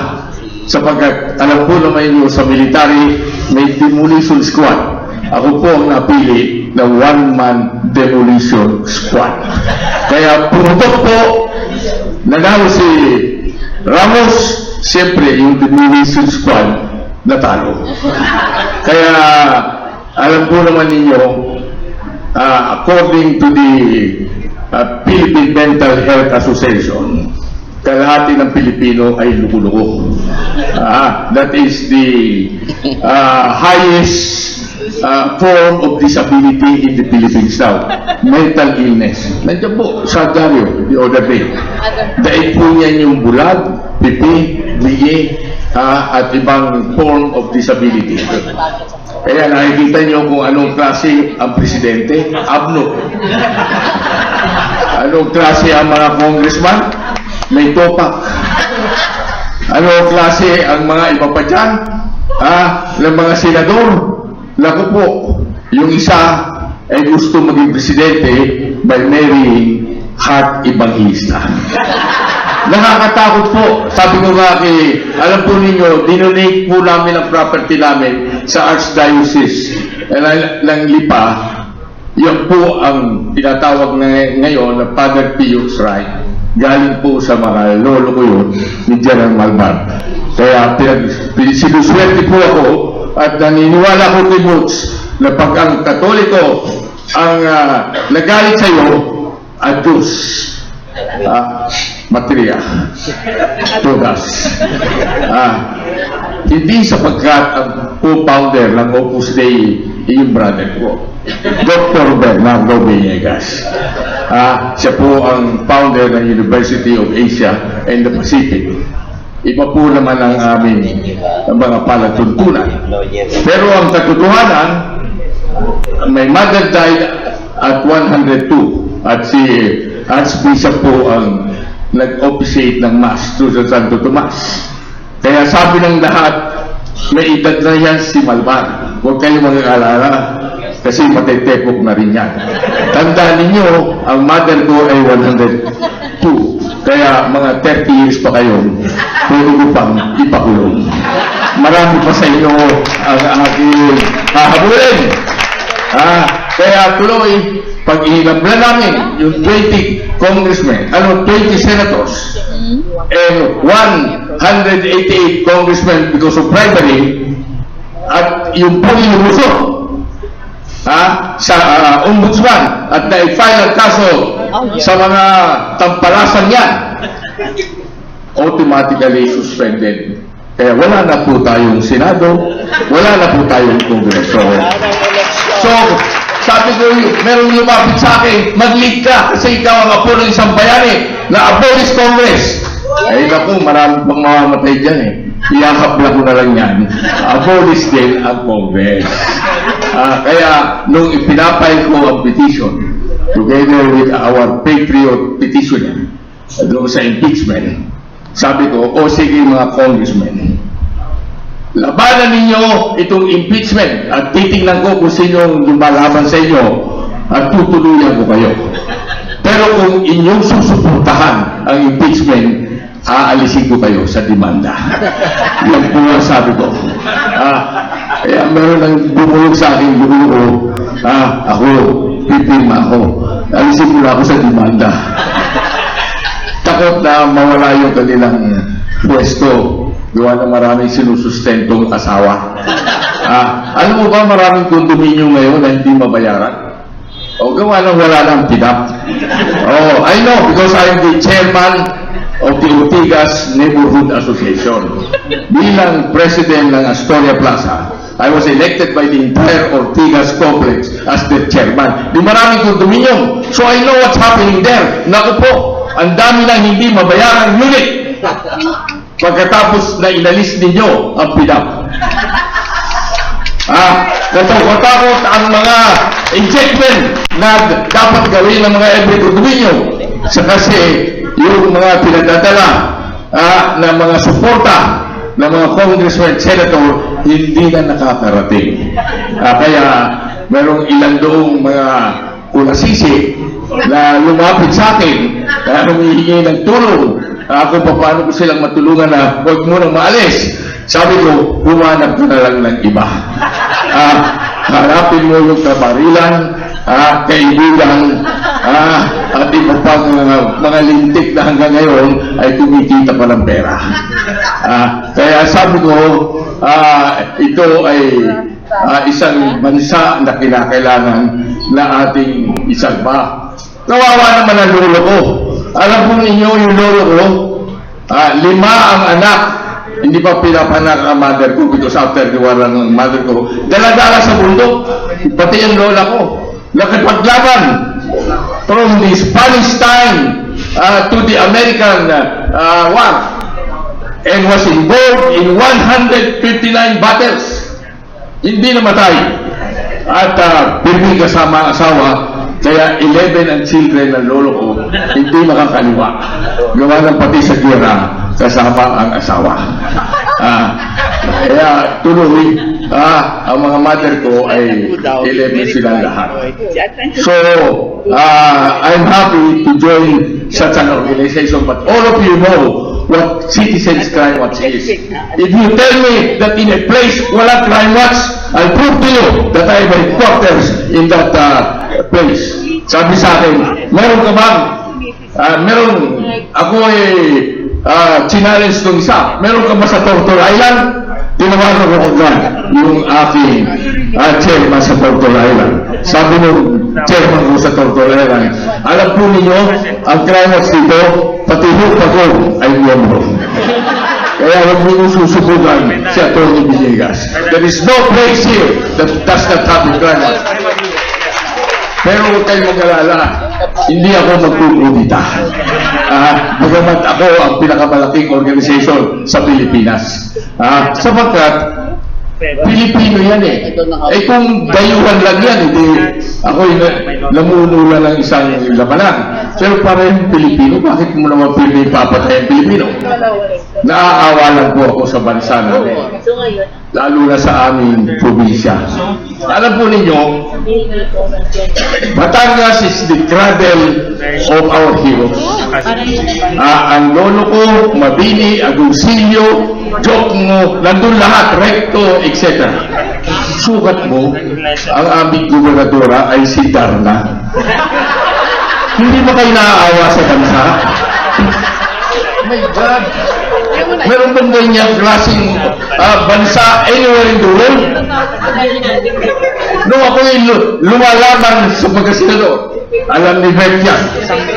May pati pa naman ako yung pinakakanta ng Elvis Presley. Kaya sabi ni Dr. Benson, pagbigyan mo na, hindi yan maniniwala kay Malman. Pero naniniwala yung mga nakikinig sa'yo, gawa na kalahati niya nagpraning, si Elvis Presley. Kaya, tuloy, napilitan ako mag-Elvis Presley. Mabuti na lang patay na lolo ko, o hindi pinatukan ako. Yan ang mga pinapatay kong kano. Ngayon, kumakanta ka parang kano. Kaya ano po nangyari? Sino ang mga senador? Si Captain Barbell, si Lord Ranger, si Lastic Man, si Jumping Jack, nandyan si Palos, nandyan si Marnar Bumbutik. Nakakitang bansa yan. Alam po ninyo, I've been all over the world. Pag yan mga ganyan ang mga kandidato sa senador, immediately pinadadala ang mental hospital guards para lagyan ng straight jacket. For example, nagmukhang penguin ka doon sa Tablado, sa California. Kaagad, darating ang mental hospital para ilagay ka sa straight jacket kasi nagtataka, senador ka, bakit ka kumakanta at lumulukso parang palaka? Kaya tuloy, si Ramos, sabi sa akin, pasensya ka na, bata, gawa ng may diferensya yan ating mga tao. Kaya ako, lulukso na rin ako parang palaka. Kaya nakita nito si Ramos, lumulukso na nakadoon sa Pisay, hero of the EDSA, lulukso, palakpakan naman yung mga lugo-lugo. Kaya nalago tuloy. Kaya tama, mental ang problema natin. And that is why we have to have spiritual guidance. We should have more moral regeneration. At ating ituwid ang utak ng Pilipino na nasuutan na ng demonyo. Maraming pong salamat at magandang gabi.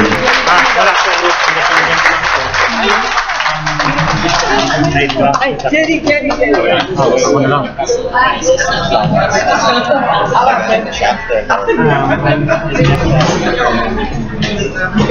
Ewan ko kung makapagsasalita pa ako kala ko hindi na hinto. Sabi nila mga babae daw ang dalihan. Pero dahil pa rin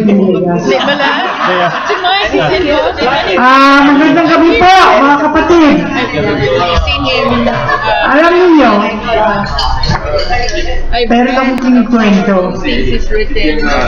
Sabi nila, ang daw po,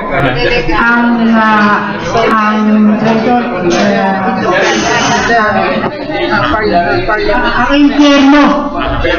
Ang impyerno daw po, para isang multi-building. Habang tumataas ka, malamig. Pag bumababa ka, napakainit. Ngayon, meron namatay na isang namatay na kursilista. Napapunta po siya sa ikasampung palapag. Pagdating pa niya doon, ay mainit pa rin. So, binuksan niya ang bintana. Pagbukas niya ang bintana, napatingin siya sa baba, nakita niya yung Paris fish nandun sa baba. Ngayon, sabi niya, Padre, bakit ka nandiyan sa baba? Sabi ng pare, mamaingay, may ubis po nasa basement. Alam niyo kung bakit sila napapunta sa impyerno? Hindi sila kasama sa bayan ko. Dried coconuts. Ayun, alam po ninyo, nung ako'y kumandidato ng mayor, pero muna nung ako'y naging vice mayor, alam naman ninyo, pag kayo nakakandidato, yung mga kabataan wala sa below, basketball. At paglapit sa'yo ng yung mga basketball team, walang hinili kundi uniforme. So, sabi ko sa kanila, alam ba nila ilan ang basketball team sa buong Quezon City? Meron mahigit 5,000. Makano isang set ng basketball uniform? 3,600. Multiply mo yan. Yung naman multiply ko, baka umabot ng 6 million. Sabi ko sa kanila, pasensya na kayo. Wala akong bibigyan ng basketball uniform. At alam ko, hindi na ako marireelect na vice mayor. Kasi wala akong bigyan kahit isa sa inyo. Bakit? Sa ako kunin yung 6 na milyon para mabigyan kayo ng informe. Magnanakaw ako! Ay sa buong buhay po namin, sa pamilya namin. Si Carmen Planas, naging kapatid ko po, the first woman elected ng woman suffrage was granted. And she was only a student in the College of Law of UP at 23 years old. And when she was elected, it went kasama under a party that is a very young party. Alam nyo kung mag-meeting po sila, yung empty drum, papatungan lang ng sapat, kulang sila sa pondo. At minsan, nandun siya sa lugar ng mga matadero. Medyo nag-ano na po, magsasalita na siya, medyo maambo na. Siyempre, isa na mga tao. Sabi niya, hindi matutuloy ang ulan. Balik kayo dito. Hindi nga ako natuloy ang ulan. Ay, nag-maalit po siya. Sa kanya po yung pedestrian lane. At siya po, hindi siya swivel chair. Councilor. Pumupunta po siya sa palengke, nakita niya, bakit may mga chick sa palengke? Ang palengke sa Filipino lamang. Inalis niya ang mga chick sa palengke. Yan po ang kanyang ano. At tinuturuan niya ang mga tao na magtrabaho, magmasipag, at maghingi ng hingi. Kundi sa pawis ng mga galit yung kakainin. Ngayon po, nang ako naman po ay kumandidatong Vice Mayor, kami po ay nagtatag ng Citizens League for Good Government. At sumunod siyang ang Pasay City, nila Concepcion. At dahil sa pakat po, ang kalaban namin si Amoranto, 20 years mayor. Bakit po? Because Quezon City was the capital of the squatter in the Philippines. At yun po, pinamper niya. Samantalang ako naman, yung mga kandidato, sabi ko, alam niyo, ayoko nang i-squatter na tatawagan ng squatter sa sariling bayan. Walang squatter. Kailangan po ay ayusin natin ang ating pamahalaan para tayo makapagpatayo ng bahay na maayos. Para sa inyo, titirahan. Pero wala po kaming pera. Sir Albert po ang mayor kandidato, ako po vice mayor. Tapos naman po, hindi naman kami kandidato, nanalo na po ako ng pagka-vice mayor. At nung ako po ay vice mayor, sabi ko sa mga konsehan, sabi natin, no smoking. Bakit kayo nag-i-smoke habang meron tayong sesyon? Kailangan tayo gumagawa ng ordinansa, tayo muna ang susunod sa mga ordinansa ginawa natin. Kaya ayaw kong makita na naninigarilyo ang bawat konsehan. At yan po ang aking entertainment po yan ay situate na pag may problema, lalapit sa akin ang may problema, ayaw kong magdadalan kayo. Tatawagin ko kung sino yung inyong nilireklamo, magharapan tayo. Kasi para po yung mag-asawa, pagka nag-away, pagka nag-report sa mga magulang nila, kanilang version. Kaya sabi ko, kailangan ko harap kayong dalawa para malaman ko kung ano talaga ang problema. Tapos po, yung mga squatter, dating nga po sa bahay, sa opisina ko. Anong buli nyo? Karamihan po na in-squat yung property. Yung mga teacher, nag-iipon para makabili ng lote. Yan po ang mga lote na inookupahan nyo, na kanilang pinapanaginip na sila'y magkakaroon ng lupa. Kaya pinapaliwanag ko. Tapos sabi ko, yung mga titulo na walang nakikinig. So ang ginawa ko po, umuulan po nun. So unti-unti po lumalapit ako sa squatter. May hawak siyang payong. Inagaw ko yung payong. Akin ito! Sabi niyo. Hindi mo akin ito. Akin ito! Yan po ibig sabihin. Ako po yung squatter na nag-agaw na inyong payong. Yan po, hindi nyo explain sa kanila, hindi nila maintindihan. Ngayon po, akala ko po kanina, hindi na ako makapagsalita kapagkat wala na halos tao at pagod na rin. Kaya, ang masasabi ko po ay ganito, kailangan po sa buhay natin. Nga pala, yung ako po'y kumandidato ng mayor, ang kalaban ko po si Matay at si Amoranto. Sabi ko, ay kasanong araw po, 203 pounds ako, malapad ako. Ngayon 110.